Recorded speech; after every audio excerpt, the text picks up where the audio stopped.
Welcome to this video where you will find the mate in 102. White to move in this position, and white is down a lot of material.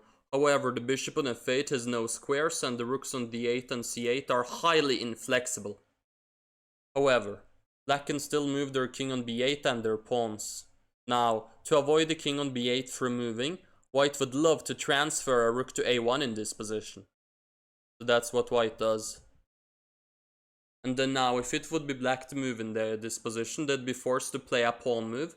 The pawn moves are finite, meaning that eventually black will run out of them. And when black runs out of pawn moves, they'd be forced to make a move that weakens their position.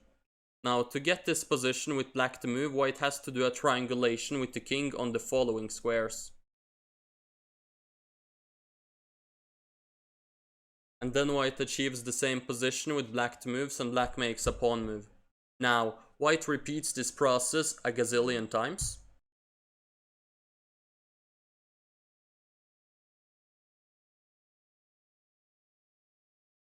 One eternity later. And finally, in this position after rook a2, black has run out of pawn moves and is forced to move the rook on d8 and decisively weaken their position, as no other pieces can move. If rook e8 is played in this position, white simply takes it and promotes to a queen and wins. And if rook takes d7, e takes d7, rook d8, e6. Now if black goes back to c8 with the rook, white simply takes it and mates on a8.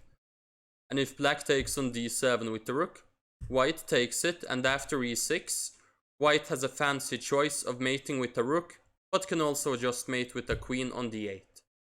If you found this puzzle to be beautiful, and you have some remorse for my finger which hurt immensely after clicking 100 times, do click the like button once, the subscribe button once, and the share button once, and have a wonderful day.